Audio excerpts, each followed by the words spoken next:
September 8th, 1944, London, just after 6 p.m. The city had grown accustomed to sirens, to the distant whine that warned of V1 flying bombs, to that uneasy rhythm of sound and silence. But this time, there was no warning. A single, thunderous blast ripped through the quiet streets of Chiswick. Windows shattered, smoke curled into the evening air, and people ran without understanding what had struck them. No plane, no engine, no sound, only the shock wave and the eerie echo that followed. For the first time in history, a weapon had arrived faster than sound itself. 2 decades later, the same kind of roar shook the ground again, this time in Florida. July 16th, 1969. The Saturn V stood on its pad at Cape Kennedy, its massive engines igniting with a brilliance that turned night into day. Cameras rolled, spectators gasped, and the same principle of propulsion that once brought terror to Europe now carried 3 men toward the moon. The same equations, the same lineage of design, born in war, reborn in exploration. The journey from Peenemünde to Apollo was not a straight line, but a collision of morality, ambition, and inevitability, a story of how humanity's darkest weapon became its brightest light. The story of the rocket begins long before it screamed across the skies of wartime Europe. In the aftermath of the First World War, Germany stood defeated, disarmed, and disillusioned. The Treaty of Versailles had crippled its ability to build weapons. Yet in the quiet minds of young scientists, a different kind of ambition began to grow, one not bound by tanks or artillery, but by dreams of the heavens. In Berlin, a small group of enthusiasts calling themselves the Verein für Raumschifffahrt, the Society for Space Travel, began experimenting with liquid-fueled rockets. They worked in scrapyards, garages, and makeshift labs, building crude engines from salvage pipes. Among them was a tall, curious young man named Wernher von Braun, whose fascination with the stars would shape the century to come. By the early 1930s, the German army took notice. Though officially banned from developing long-range weapons, its ordnance department saw potential in these small, fiery machines. Liquid fuel could propel a projectile farther and faster than any artillery shell ever made. Von Braun and his team were recruited to work in secret under the Army's supervision, first at Kummersdorf, a military testing ground south of Berlin. There, between bursts of flame and clouds of nitric acid, the first true rocket prototypes were born, the A-series. They were fragile, unpredictable, and prone to explosion, yet every failure brought new knowledge. When the Nazi regime rose to power in 1933, it poured vast resources into military science. Visionaries like von Braun suddenly had all the funding they had once only dreamed of. But their ambitions came with a price. Their research would no longer serve humanity's curiosity, it would serve the Führer's will. By 1937, the Army's experimental rocketry division was moved to a remote island on the Baltic Sea, Peenemünde. There, far from prying eyes, the Third Reich built a massive, cutting-edge facility unlike any other in the world. Laboratories, wind tunnels, assembly halls, and test stands stretched across the dunes. Engineers from across Germany arrived, joined by mathematicians, chemists, and physicists. What had once been science fiction was now the foundation of a new kind of warfare. The Peenemünde team refined their early experiments into something powerful and terrifying. The Aggregat 4, later renamed the V2, Vergeltungswaffen, Vengeance Weapon 2. It stood 14 meters tall, weighed nearly 13 tons, and carried a 1-ton warhead of high explosives. Its liquid oxygen and alcohol-fueled engine could propel it beyond the edge of the atmosphere at 3,500 miles per hour, faster than any aircraft in existence. When it struck, it did so without sound, traveling faster than its own noise, making it impossible to detect before impact. But the brilliance of Peenemünde was not only in its technology, it was in its method. For the first time, engineers used advanced telemetry to track flight performance, gyroscopic guidance systems to maintain stability, and turbopumps to feed propellant under immense pressure. Each launch gathered data. Each explosion taught them something new. What began as scientific exploration had evolved into the most sophisticated weapons program of the Second World War. As 1942 turned into 1943, Hitler's frustration with Germany's strategic failures deepened. The Luftwaffe's dominance had crumbled, and the Allies were tightening their grip. In the rocket, Hitler saw salvation, a miracle weapon that could turn the tide of war. He visited Peenemünde personally in March 1943, demanding faster progress and immediate results. The pressure grew unbearable.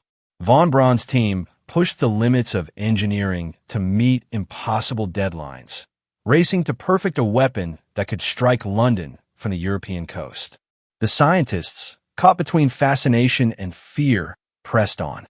They saw their rocket not only as a weapon, but as proof of what human ingenuity could achieve, though at a cost they were not yet willing to face. In August 1942, the first successful test flight soared over the Baltic sky. The A-4 rose higher and faster than anyone thought possible, reaching the edge of space before plunging into the sea. Von Braun was ecstatic. This was no longer just a projectile. It was the first man-made object to cross into the realm above the clouds. But in Hitler's eyes, it was something far simpler, the perfect instrument of revenge. As Peenemünde roared to life with constant testing, Allied intelligence began to notice. Strange installations appeared in aerial photos, long ramps, bunkers, and railways leading into the dunes. British analysts were unsure what they were seeing, but they suspected something extraordinary. And as the summer of 1943 approached, the Royal Air Force prepared to strike at the heart of Germany's secret weapon. In the early hours of August 17, 1943, the silence over Peenemünde shattered. British bombers from the Royal Air Force's Bomber Command crossed the Baltic under cover of darkness, their engines humming through the night. Operation Hydra had begun. Intelligence from the Polish underground and reconnaissance photos had confirmed what many in London feared. Germany was building a new kind of weapon. The objective was clear: cripple the V-2 program before it could strike the heart of Britain. As the first flares lit up the coastline, Peenemünde erupted in chaos. The bombs fell with terrifying precision, smashing laboratories, barracks, and workshops. Flames devoured hangars. Debris scattered across the dunes. Among the casualties were many of the program's brightest engineers and hundreds of forced laborers, prisoners from occupied Europe who had been brought to Peenemünde to work under brutal conditions. The raid was devastating, but not fatal. Within days, the German command ordered the project to continue underground, where no bomb could reach. Albert Speer, the Minister of Armaments, directed that production be moved to a new site carved into the Harz Mountains of central Germany. Deep inside the tunnels of Konstein Hill, near the town of Nordhausen, a vast subterranean factory began to take shape. It was named Mittelwerk, and its shadowed corridors would soon echo with the cries of thousands of enslaved laborers from the nearby Mittelbau-Dora concentration camp.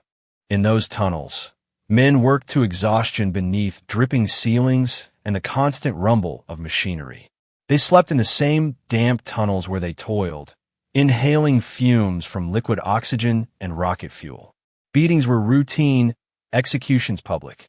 Out of nearly 60,000 prisoners forced to labor there, more than 20,000 would die, not from combat, but from starvation, disease, and cruelty. The weapon that had begun as a scientific dream was now being assembled through unimaginable suffering. Meanwhile, the scientists who had once worked in the clean laboratories of Peenemünde now operated under military authority. Von Braun, Dornberger, and their core team moved between facilities, coordinating production and testing while keeping the program alive under the Reich's tightening grip. The first V-2s rolled out of Mittelwerk by late 1943, their sleek bodies gleaming under the faint light of the tunnels. Each unit was marked not by its origin and innovation, but by the fingerprints of those who had built it in chains. Field deployment came next. The Army created mobile launch units, convoys of trucks carrying fuel, oxidizer, and the missile itself. These firing batteries could move through forests and fields, erecting and launching within hours before disappearing again. It was an ingenious logistical system. Each battery could fire a rocket, dismantle its equipment, and vanish before Allied aircraft could respond. The weapon was perfect for a regime losing ground.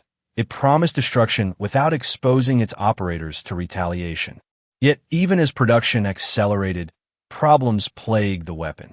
Guidance errors sent rockets off course, detonations misfired, and mechanical failures remained common. The engineers struggled to refine systems that had been rushed to meet Hitler's demands. By late 1944, the V-2 was finally ready for mass use, but its timing was cruelly ironic. The war it was meant to save was already slipping away. Germany was retreating on all fronts. Cities lay in ruins, and fuel reserves were nearly gone. But for Hitler, it didn't matter. He saw in the rocket a symbol, proof that German genius could still strike terror, even as the Reich crumbled. As Mittelwerk expanded, the Allies intensified their efforts to uncover the truth behind the mysterious new weapon. Reconnaissance aircraft spotted launch sites in France and the Netherlands. British intelligence intercepted coded transmissions from field units.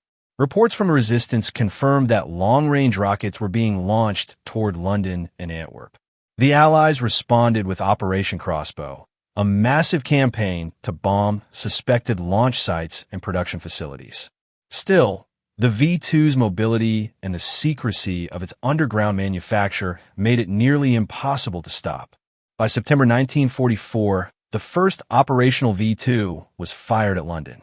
It struck without warning, killing 3 civilians and wounding 17. Within days, more followed, exploding across southeastern England, each attack unpredictable and unpreventable. The weapon Hitler had called his Virgil tongue, or vengeance, had finally arrived. But its success was hollow. Though it terrorized cities, it could not change the outcome of the war. For every rocket launched, hundreds of prisoners died, and each victory in the air came at an unbearable cost beneath the ground. Still, the V-2 was unlike anything humanity had ever seen, a weapon that broke the sound barrier and brushed the edge of space before falling back to Earth. Its creation revealed both the heights of scientific achievement and the depths of human cruelty. And as the war dragged toward its violent end, both the Allies and the Soviets watched closely, realizing that whoever seized this technology first might shape the future of warfare and of the world itself. Behind every machine of war lies a story not only of metal and mathematics, but of the people who gave it form and those who paid the price. The V-2 rocket was born in laboratories of ambition, but its creation depended on human suffering that remains one of the darkest stains of technological progress. In the tunnels of Mittelwerk, where air was thick with the stench of fuel and death, thousands of prisoners worked in silence. Their hands assembled the same rockets that would rain destruction upon cities they might once have called home. They were Poles, Russians, Frenchmen, Jews, civilians stripped of identity and reduced to numbers. They toiled 12 hours a day under flickering lamps, beaten if they slowed, executed if they resisted. For every V-2 that launched, dozens of these men died. In the pursuit of technological perfection, humanity had been buried under concrete and command. The scientists themselves were trapped in moral contradiction. Wernher von Braun, the visionary who once dreamed of reaching Mars, now found his genius chained to Hitler's vengeance. To him, the rocket remained a scientific achievement, a glimpse of humanity's future beyond Earth. Yet that same rocket was being used to slaughter civilians. In letters and interviews after the war, von Braun would insist that his purpose was always exploration, not destruction. But during those years, he worked under the Nazi flag, his research supported by slave labor. His ambition and survival depended on serving a regime that valued power above life. And yet, the technology they created changed everything. The V-2 was not merely an artillery weapon. It was a revolution in motion. It was the first human-made object to cross the boundary of space, the first machine to prove that the heavens were reachable by fire and fuel. Its engine, powered by a liquid mixture of ethanol and liquid oxygen, generated more than 55,000 pounds of thrust.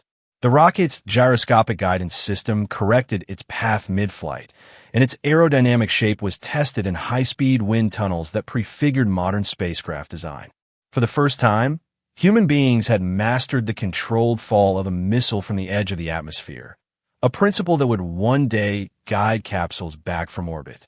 Yet in 1944, these breakthroughs were not celebrated in laboratories or classrooms. They were hidden behind blast doors and propaganda.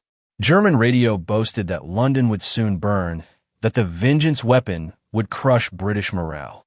But what truly spread was fear. The V-2's supersonic descent made it invisible and unstoppable. Civilians heard the explosion before realizing they had been a target. Streets were leveled, homes erased, families gone in an instant. And still, for every ton of terror the V-2 delivered, the Allies delivered hundreds in return through conventional bombing. The weapon was strategically insignificant, but psychologically devastating. The human angle of the V-2 story is not one of heroes or villains. It is one of conflict between curiosity and conscience. Von Braun's team wanted to prove the impossible. Hitler wanted a miracle weapon. The result was a creation that embodied both the best and worst of mankind. It was an invention ahead of its time, but born in an age that was not ready for it. The V-2 rocket, in its essence, was a weapon without equal, yet a strategy without victory. On paper, it promised to turn the tides of war. In reality, it only proved how far Germany was willing to go to cling to a crumbling dream. Tactically, the V-2 was revolutionary but impractical. Its destructive power was immense, but its accuracy was abysmal. Many rockets missed their intended targets by miles. Each carried roughly a 1-ton warhead, devastating for any city block, yet negligible when measured against the Allies' nightly bombings that dropped thousands of tons. To launch one V-2 required the effort of hundreds of workers, vast quantities of fuel, and a complex logistical network of vehicles and technicians. Despite all this, it could not win battles, seize ground, or stop advancing armies. The rocket terrified civilians, but it could not change the outcome of the war. The Allies, however, could not afford to ignore it. When the first V-2 struck London and Antwerp in late 1944, no defense seemed possible. The rockets descended faster than the speed of sound, leaving no time for alarms or counterfire. Anti-aircraft guns were useless. Even radar offered no protection. British scientists, including the brilliant R.V. Jones, worked tirelessly to track launch patterns, using photographic reconnaissance and radio intercepts to locate mobile batteries. Operation Crossbow, the Allied response, aimed to destroy launch sites and storage depots before the missiles could be fired. But the Germans adapted. They had launchers in forests, built camouflage facilities, and used mobile convoys that disappeared before Allied planes could react. The tactical duel between Allied intelligence and German innovation became a race of invisibility, one side trying to hide, the other trying to see. At the leadership level, the V-2 program revealed deep contradictions within the Nazi hierarchy. Hitler saw the rocket as divine retribution, a gift of vengeance that would punish London for the bombing of German cities. To him, it was proof that German science could still inspire fear even as defeat loomed. Albert Speer, the pragmatic minister of armaments, understood its true limitations. He knew the weapon was too costly and too late to make a difference. His reports to Hitler were cautious, but the Führer's obsession with miracle weapons drowned out logic.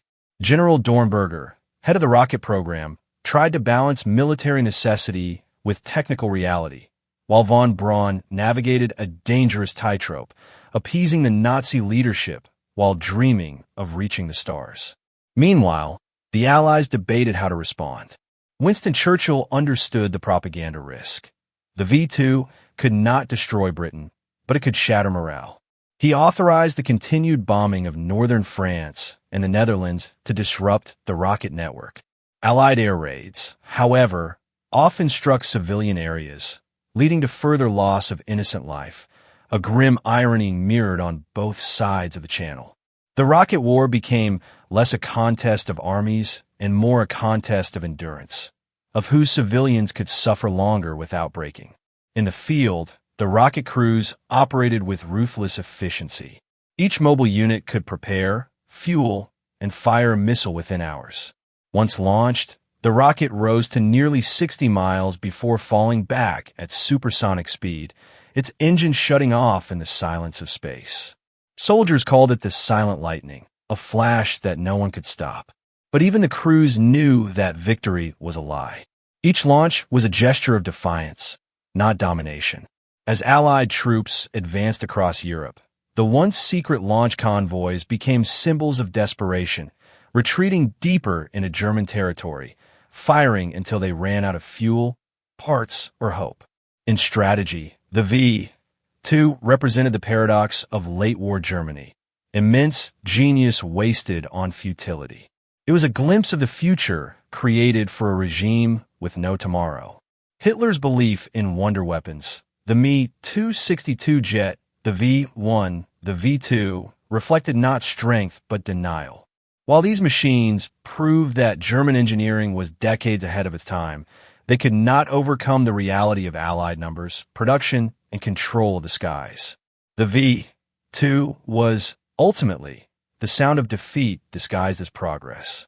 Yet the weapon's legacy extended beyond its military failure.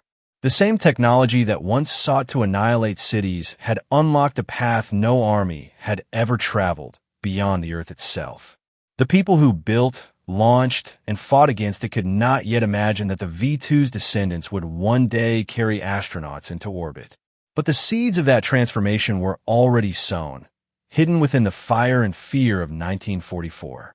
By the autumn of 1944, Europe was trembling beneath two kinds of thunder, one of liberation and one of vengeance. Allied troops were advancing from the west, the Soviets from the east, yet the skies over London and Antwerp still burned with sudden, soundless flashes. The V-2 rocket, Hitler's vengeance weapon, had entered its final, furious phase. It struck without warning, leaving behind only rubble and grief. The campaign began in September and would continue until March 1945. In those months, more than 3,000 rockets would be fired, each one a product of engineering brilliance and moral blindness. The first V-2 to hit London exploded in Staveley Road, Chiswick, on September 8, 1944. 3 people were killed instantly. No air raid siren had sounded. No one had seen it coming. Within minutes, the British realized this was not another V-1 flying bomb. This was something else, faster, deadlier, and invisible. Newspapers were ordered to remain silent to avoid panic. But soon the truth spread. A new weapon had arrived, one that made the idea of defense meaningless. It didn't wind through the air like the buzz bomb. It didn't leave contrails for spotters to follow. It simply appeared in a flash of white light, and everything within 100 yards ceased to exist. The attacks continued day after day, falling across Kent, Essex, and southern London. Each explosion shook the ground like an earthquake. Entire streets disappeared in seconds, homes, buses, markets, all erased by a weapon that traveled 15 times faster than sound. At first, the British government tried to downplay the damage, attributing the explosions to gas mains. But as hundreds died and thousands were injured, the deception could no longer hold. Prime Minister Winston Churchill eventually confirmed what people already suspected. Germany had found a way to strike from beyond reach. The psychological effect was devastating. Londoners had endured years of bombing, but this was different. The V-2 robbed them even of warning. There was no shelter, no siren, no defense. Families went to bed, not knowing if their street would still exist by morning. Yet, in that same helplessness, a grim resilience emerged. The British spirit, already hardened by the Blitz, refused to break. Newspapers coined new slogans. Children still walked to school through cratered streets. And though each detonation tore open wounds in the city's heart, it also deepened its resolve. Meanwhile, across the Channel, the German rocket teams worked tirelessly to maintain launch operations. Mobile batteries were scattered through the forests of the Netherlands, often operating in freezing mud and under constant threat from Allied air patrols. Fueling a V-2 was a dangerous process. One mistake, and the entire convoy could vanish in a single explosion. Engineers performed calculations on the spot, using slide rules and field charts, guiding the rockets toward targets hundreds of kilometers away. Each launch was a small miracle of engineering and a logistical nightmare. The weapons rarely hit precisely where intended, but the effect on morale was undeniable. As London reeled, another city became the rocket's next victim, Antwerp. Captured by the Allies in September 1944, it was vital for supplying the advancing armies in Europe. The Germans knew that cutting off Antwerp could slow the Allied advance. From October to March, more than 1,600 rockets rained upon the port. Warehouses exploded, ships sank, and thousands of civilians were killed or maimed. The V-2's accuracy was poor, but when one struck near a crowded area, the results were catastrophic. On December 16, 1944, a rocket hit the Rex Cinema in Antwerp, packed with soldiers and civilians. The blast killed 567 people, the deadliest single V-2 attack of the war. Even as the Allies pushed deeper into Europe, the rockets continued to fall. Their launch sites moved constantly, making them almost impossible to destroy. Operation Crossbow, the Allied campaign to hunt down and bomb V-weapon sites, achieved limited success.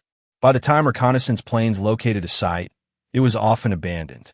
The Germans were fighting a war of shadows, invisible enemies launching invisible weapons. Yet behind this display of terror, Germany's collapse was accelerating. Fuel shortages crippled mobility. Supply lines were broken. The Reich's armies were being pushed back on every front. And still, Hitler insisted that the V-2 would change everything. He believed that if London could be shattered, if Antwerp could be destroyed, the Allies would lose their will to fight. But the numbers told another story. The cost of producing and launching one V-2 was enormous, enough to build several fighter aircraft or tanks. For all its power, the rocket could deliver only a single ton of explosives, far less than a single Allied bomber could carry. In the cold arithmetic of war, the V-2 was a masterpiece that achieved nothing. Still, it remained a symbol, not of victory, but of defiance. For the engineers and soldiers who launched it, the rocket represented the last illusion of control amid chaos. For the civilians who endured its fury, it was proof that technology could destroy faster than it could save. As winter deepened in 1945, the rumble of Allied artillery grew closer to Germany's borders. And even as the rocket convoys continued to fire their final salvos, another race was already beginning, a race not for survival, but for possession of the future. By the dawn of 1945, the Third Reich was collapsing under its own weight. Berlin was preparing for siege, Allied forces were advancing from the west, and the Red Army was thundering in from the east. The rocket that Hitler once called his miracle weapon could no longer delay the inevitable. The V-2 campaign continued in fragmented desperation, a handful of launches here, a few there, as the launch crews retreated deeper into Germany.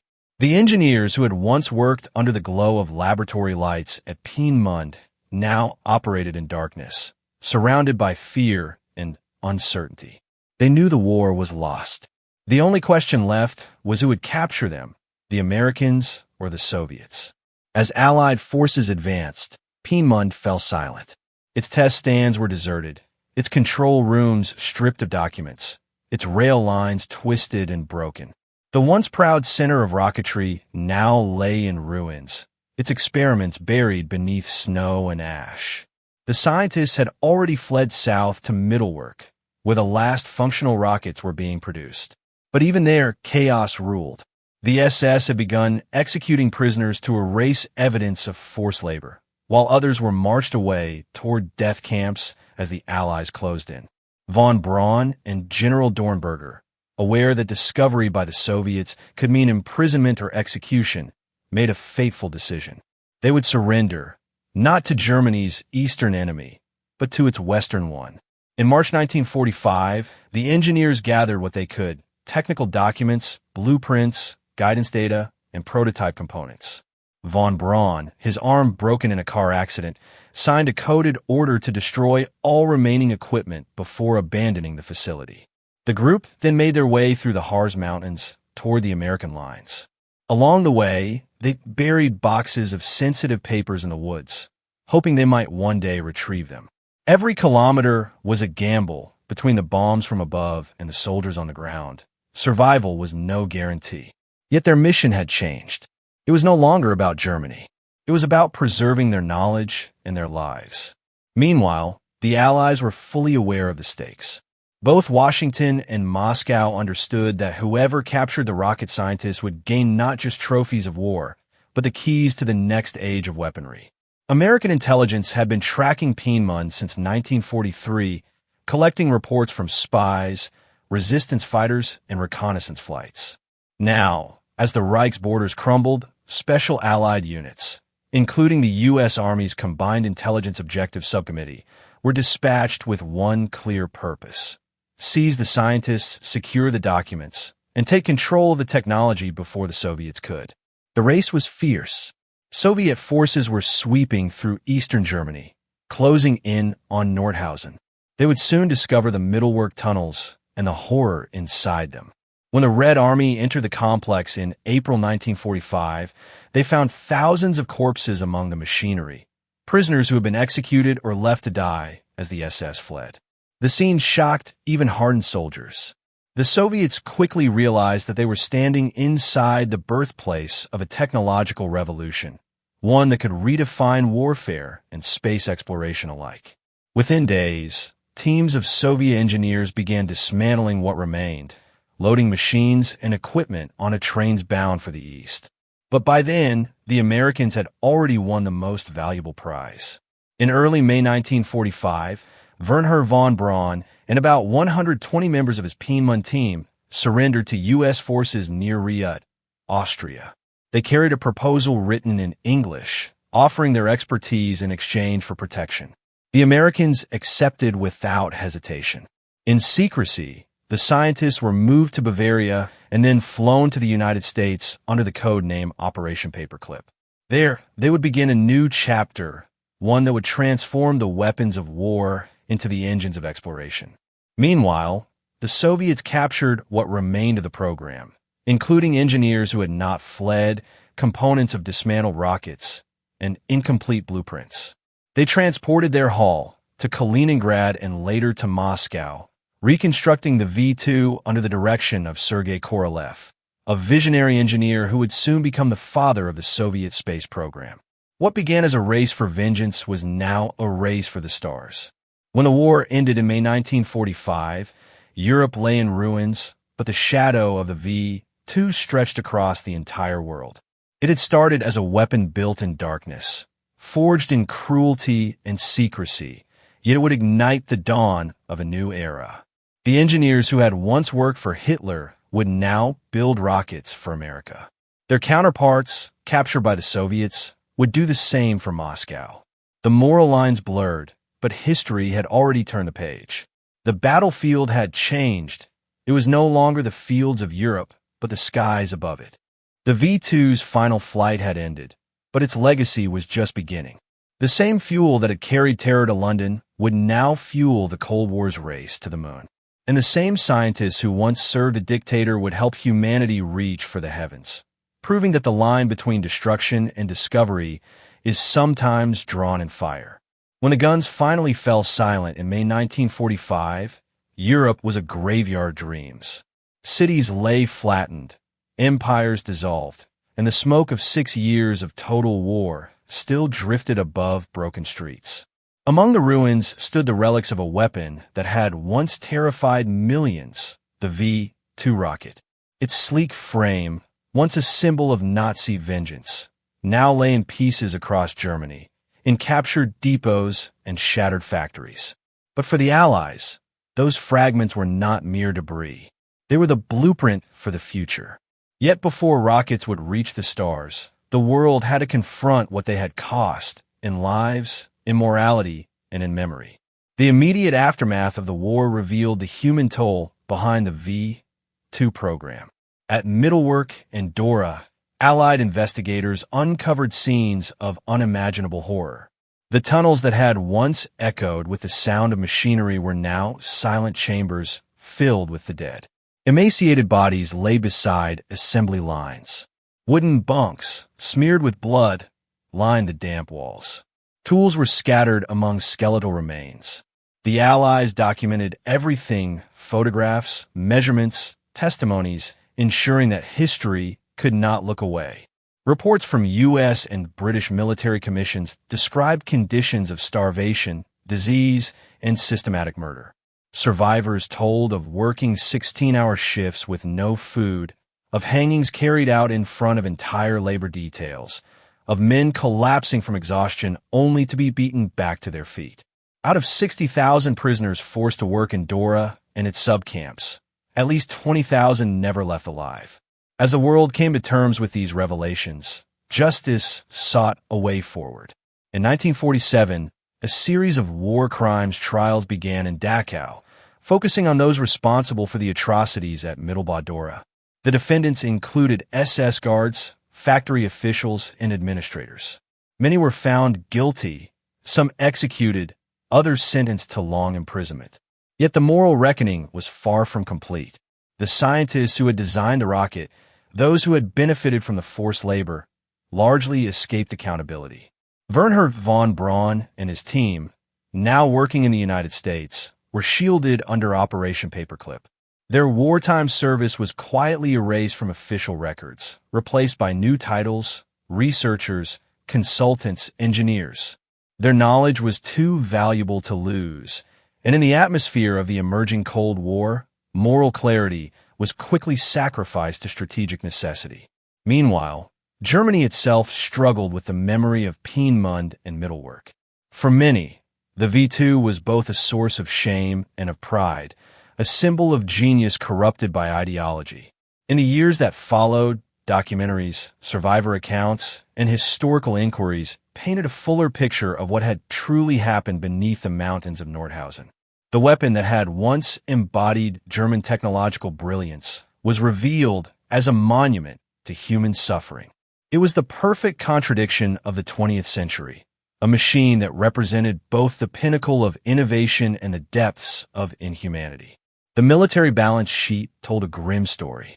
Over 3,000 V2 rockets had been launched during the war, causing around 9,000 civilian deaths in Britain, Belgium, and the Netherlands. Another 20,000 had died in production.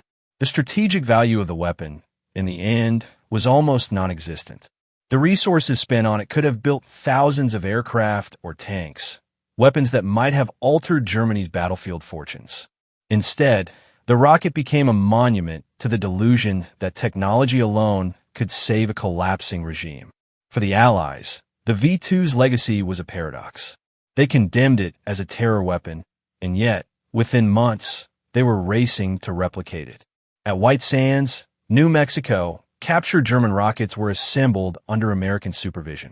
In 1946, the first V2 launch from U.S. soil soared into the desert sky, carrying scientific instruments instead of warheads. The same happened in the Soviet Union, where engineers rebuilt V2s from blueprints and fragments, using them to train a new generation of scientists. Both sides justified their actions the same way, not as an endorsement of the past, but as an investment in the future. Still, the moral question remained: could progress built upon suffering ever truly be innocent? In post-war Europe, the people who had lived under the terror of the rockets tried to move on. London rebuilt, Antwerp recovered, and Peenemünde became a quiet coastal town again, its test stands left to rust, its bunkers overtaken by grass. Yet beneath the surface, the memory endured. The V2 had proven that war was no longer confined to the battlefield, that destruction could come from the edge of space, unseen and unstoppable. The weapon had ended the illusion of safety, even for civilians far from the front. It had ushered in a new age, one where the line between war and science could never again be easily drawn. In the years that followed the end of World War II, The rocket that had once brought terror to Europe was reborn, not as a weapon of vengeance, but as a bridge to the stars. The V-2 had proven that a projectile could pierce the edge of space, and the nations that had fought over its ashes now competed to master its power. What had begun in the tunnels of Middlework would soon become the foundation of the space age. In the United States, Operation Paperclip quietly transformed former German engineers into architects of a new future. At Fort Bliss and later at White Sands, New Mexico, Wernher von Braun and his team began launching captured V-2s under American supervision.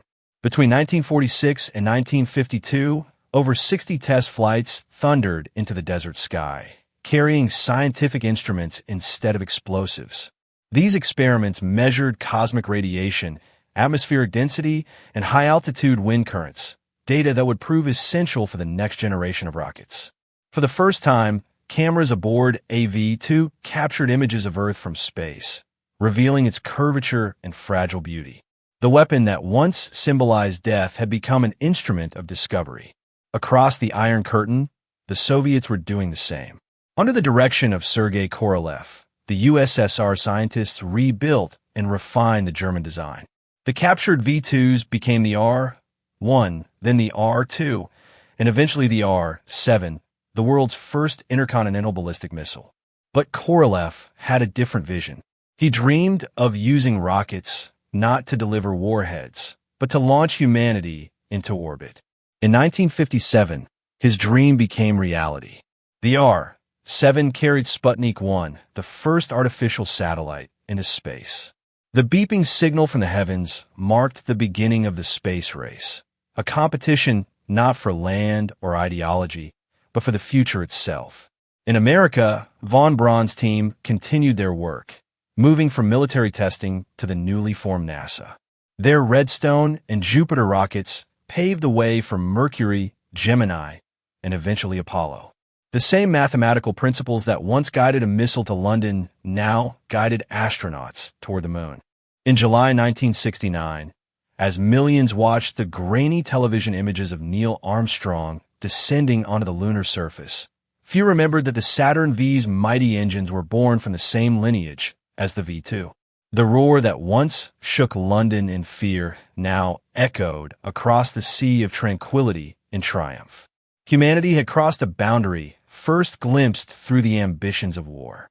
Yet even amid celebration, the moral shadow remained.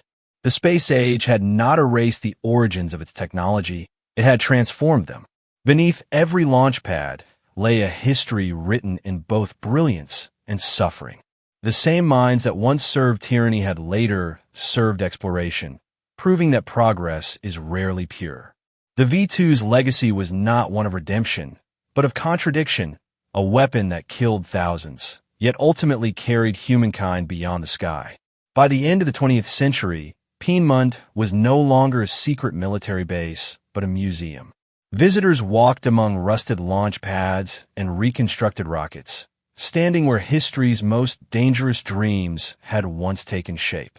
The story of the V-2 was now told not as a triumph of technology, but as a warning of how easily innovation can be enslaved by ideology.